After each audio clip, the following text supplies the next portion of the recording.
bonsoir à tous les trois. Merci d'être avec nous. Gérard Jugnot, d'abord, vous êtes de retour en Normandie. On vous a vu sur les pontons de la Transat Jacques Vabre il y a quelques jours. Oui, j'ai appris malheureusement que Luc Barry avait dématé. Ouais. Bon. C'était bien triste. Mais c'était assez beau. J'avais pas vu tous ces bateaux. C'est énorme. Hein, c'est énorme. C'est une belle fête. Vous allez devenir un habitué de la Normandie. Je viens jouer au Touquet bientôt. Ah.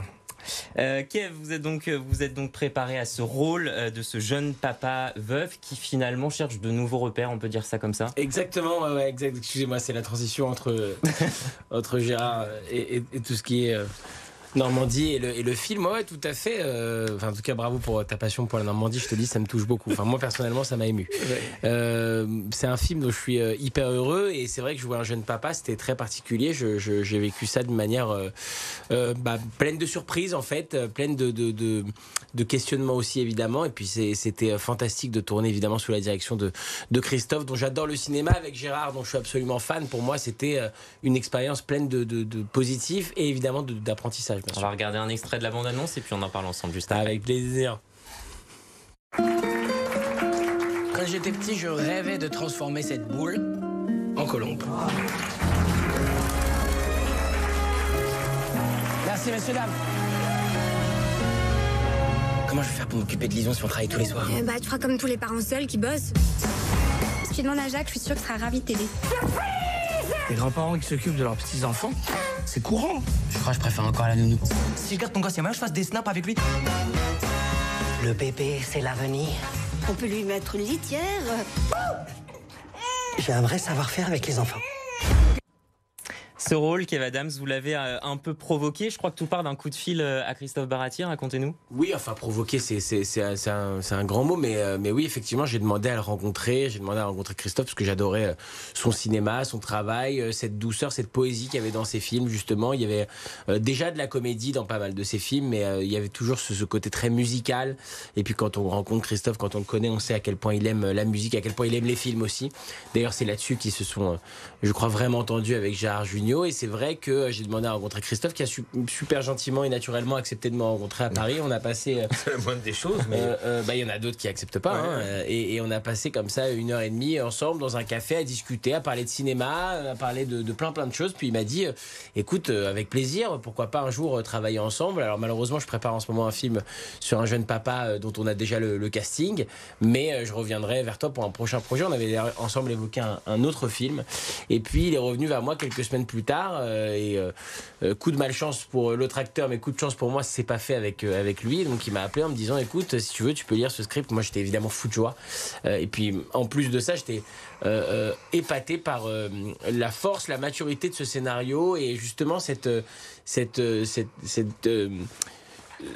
ça aussi non-stop entre l'humour et l'émotion. Et quand on termine une scène, on ne sait jamais si ça va se terminer sur un éclat de rire. C'est difficile à définir ce film finalement. Ouais, c'est une vraie comédie dramatique en réalité. Mais c'est vrai, en même temps, je me félicite d'être allé à ce rendez-vous parce que on manque aussi parfois d'imagination. Moi, j'en manque peut-être pas dans mes scénarios, mais en tout cas parfois dans notre sphère.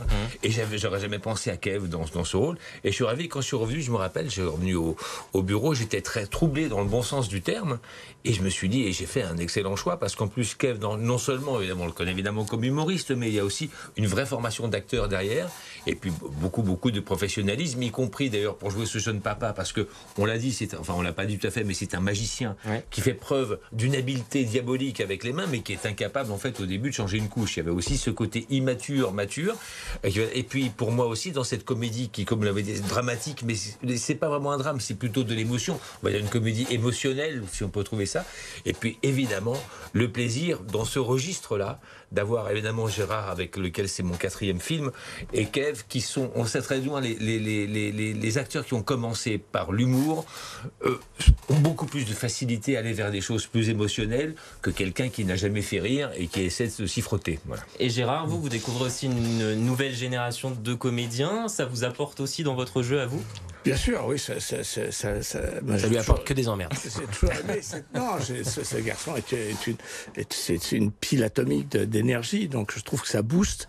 Et puis moi, j'aime bien tourner avec les jeunes. D'abord, je suis un peu obligé parce qu'il n'y a plus de jeu. Et puis surtout, j'adore. Je suis maintenant abonné avec la bande à Fifi que j'adore. Et Kev, je le connaissais, on avait fait des émissions ensemble. Et ce qui me sidère le plus chez ce mec, qui est un super acteur, c'est parce que j'ai vu depuis tout son travail, ce que je connaissais pas bien. Ce mec-là, il est devant 15 000 personnes avec une énergie, il hurle. Et puis là, le mettre dans le cinéma, c'est quand même... On est au niveau des regards, au niveau des silences, de l'émotion. C'est très calme, les tournages. Enfin, sauf quand il y a les bébés. Mais c'est assez calme et il arrive tout à fait à se mettre dans ce truc. Et son personnage existe vraiment bien. Quoi. Et j'ai eu beaucoup de plaisir. Pour développer ce que tu dis, il est vrai qu'il y a pas mal de scènes, parce que c'est un film émotionnel, où Kev, il est pas du tout, il dit pas un mot. Mais alors, la présence qu'il a, j'ai pu le constater, parce que quand on a l'œil à la caméra, on le voit. C'est très rare, les acteurs qui sont connus pour être volubiles et tout, et tout d'un coup on dit non, ne dis rien, tout le monde va comprendre par ton regard, et les spectateurs verront quelle émotion il peut communiquer. Et surtout, il y a un peu une malédiction. Bon, j'en ai trop dit, je vais pas dire. Il y a surtout une malédiction dans les stand-uppers ou dans les humoristes seuls. Souvent, ils n'arrivent pas à jouer ou ça passe pas. On ne sait pas pourquoi, même des grands, que ce soit Bedos, De Vos, Fernand Reynaud, ils n'arrivaient pas. Lui, il arrive, c'est enfoiré, il a tous les talents. Même encore aujourd'hui, c'est vrai que faire de l'humour et faire du cinéma, ça va pas forcément ensemble. Moi, j'en ai parlé avec Gad Elmaleh, avec Franck Dubosc, avec Jamel Debbouze, qui ont tous la chance d'avoir fait des films, mais qui n'ont pas des histoires d'amour particulières, parfois avec le cinéma, et c'est hyper intéressant. Mais vous aviez envie de vous frotter à ça, justement, un registre différent. En fait, c'est deux travails totalement différents. Ça n'a rien à voir. C'est-à-dire qu'il ne faut pas considérer ça comme un package. C'est comme si tu es boucher et boulanger. Ça n'a rien à voir. Alors, les deux, c'est des métiers de commerçants, de service aux gens, etc. Mais oui, de bouche aussi, c'est vrai. Mais ça n'a absolument rien à voir. C'est deux métiers totalement différents. Et donc, c'est vrai que c'est parfois un peu étrange de quitter une tournée de spectacle pour aller sur un plateau de cinéma et de recommencer vraiment à zéro sans rien prendre pour acquis et d'essayer de tout écouter. Après, quand on travaille avec... Film, il a fait certes, mais c'est la première fois qu'il y a autant d'émotions dans un film que je défends. C'est la première fois que je joue un papa. C'est la première fois que je joue avec des jeunes enfants. Ça, ils pourront vous en parler. C'est quand même très particulier. Jeune. Mais non, en tout cas, je pense que le public va être à la fois, il va avoir ce qu'il attend, parce qu'ils attendent de le retrouver, mais ils vont être surpris aussi avec ce qu'ils attendent. C'est ça que j'essaie de faire. Et vous avez mis un peu de votre expérience aussi dans ce rôle de grand-père, Gérard Jugnot ? Oui, un petit peu. Oui, parce que je suis aussi grand-père. Enfin, je suis bien un moins bon grand-père dans la vie qu'au cinéma, quoi. Mais c'est vrai que... Mais tout le monde a... C'est facile. Hein, c'est la vie d'avoir un bébé dans les bras, mais c'est surprenant la première fois que ça vous arrive. Parce que la tête est très lourde. Mais il y a un côté animal qu'on retrouve, comme les girafes. Moi, j'étais un peu perdu, pour être honnête, quand vous avez les parents qui vous donnent un enfant de quelques mois dans les bras. Je l'avais dit d'ailleurs à Christophe sur le plateau, je me rappelle très bien, je lui ai dit, je sais pas vraiment comment m'y prendre, je sais pas vraiment comment faire.